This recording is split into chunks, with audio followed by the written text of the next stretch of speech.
শেখ হাসিনা সরকার পতনের পর বাংলাদেশ ইস্যুতে কিছুটা বিপাকে রয়েছে ভারত। নিজেদের নিরাপত্তার পাশাপাশি নানা কূটনৈতিক চাপেও রয়েছে মোদি সরকার। এর মধ্যে মার্কিন প্রেসিডেন্ট জো বাইডেনের সঙ্গে ডক্টর ইউনূসের বৈঠক দেশটির জন্য নতুন চিন্তার কারণ হয়ে দাঁড়িয়েছে। তবে ভারতও ছাড় দিতে নারাজ। যে কোনো চাপ মোকাবেলায় নতুন পরিকল্পনা সাজাচ্ছে মোদি সরকার। সব মিলিয়ে ঠিক কোন দিকে যাচ্ছে ভারত বাংলাদেশের সম্পর্ক জানাচ্ছেন সহকর্মী শাহাদাত রিফাত। অন্তর্বর্তী সরকারের প্রধান উপদেষ্টা হিসেবে দায়িত্ব গ্রহণের মাত্র ১.৫ মাসের মাথায় প্রথমবারের মতো জাতিসংঘের সাধারণ অধিবেশনে অংশ নিয়েছেন ডক্টর মুহাম্মদ ইউনূস, যার ফাঁকে মার্কিন প্রেসিডেন্ট জো বাইডেনের সঙ্গে বৈঠকও করেছেন বাংলাদেশের এই সরকার প্রধান। যা নিয়ে বিভিন্ন মহলে চলছে নানা আলোচনা। জো বাইডেনের কার্যালয় থেকে প্রকাশিত এক প্রেস নোটেও বিশেষভাবে তুলে ধরা হয়েছে দুই নেতার মধ্যে সম্পর্কের উষ্ণতার বিষয়টি। যুক্তরাষ্ট্র বলছে বাংলাদেশকে পুনর্গঠনে আরও প্রচেষ্টা চালাতে হবে, তারা সবসময় বাংলাদেশের পাশে থাকবে।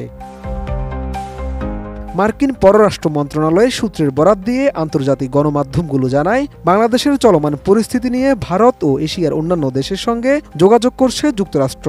বিশেষভাবে বাংলাদেশের সহিংসতার অবসানে ভারতের সাথে সম্মিলিতভাবে কাজ করবে ওয়াশিংটন। কোয়ালিটি সম্পন্ন আন্তর্জাতিক মানের still bar CSRM, committed for better still.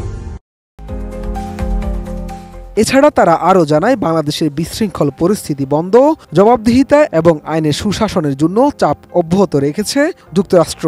সাম্প্রতিক ঘটনা নিয়ে আলোচনা করার জন্য ভারতের পাশাপাশি এই অঞ্চলের অন্যান্য দেশের সাথেও যোগাযোগ করছে দেশটির মুখপাত্ররা। এদিকে নিউ ইয়র্কে ডক্টর ইউনূস ও জো বাইডেনের মধ্যে যে উষ্ণতা দেখা গেছে তা ভারতের জন্য উদ্বেগের কারণ হতে পারে। আন্তর্জাতিক কূটনৈতিক মহলে আলোচনা চলছে, যুক্তরাষ্ট্র যদি মোদি সরকারের পাশে না থাকে, বহির্বিশ্ব চাপে থাকবে বাংলাদেশের এই প্রতিবেশী রাষ্ট্র। মূলত শেখ হাসিনা সরকার পতনের পর ভারত বাংলাদেশের সম্পর্ক কিছুটা অস্থিতিশীল হয়ে পড়েছে। সেভেন সিস্টার্স ফেনীর বন্যা পরিস্থিতি ও ইলিশ কাণ্ড সহ বেশ কিছু ইস্যুতে যা অনেকটা স্পষ্ট। অন্যদিকে সীমান্তে নিরাপত্তা জোরদারের পাশাপাশি অনুপ্রবেশ ইস্যুতে বাংলাদেশকে একের পর এক হুমকি দিয়ে যাচ্ছে ভারতও। তাই শঙ্কা দেখা দিয়েছে, মোদি সরকার কি তাহলে বাংলাদেশের অন্তর্বর্তী সরকারের সাথে কাজ করবে না? কোন দিকে যাচ্ছে ভারত বাংলাদেশের সম্পর্ক? এর মধ্যে জানা গেল ভিন্ন তথ্য। আগের অবস্থান থেকে সরে গিয়ে নতুন পরিকল্পনা সাজিয়েছে মোদি সরকার। ডক্টর ইউনূস ও জো বাইডেনের বৈঠক পরবর্তী পরিস্থিতিতে বাংলাদেশের নতুন সরকারের সঙ্গে সম্পর্ক স্থাপনের জোর চেষ্টা করছে ভারত। এর আগে ছাত্র জনতার গণবিপ্লবের মুখে গত ৫ আগস্ট প্রধানমন্ত্রীর পদ থেকে অব্যাহতি নিয়ে দেশ ছাড়েন শেখ হাসিনা।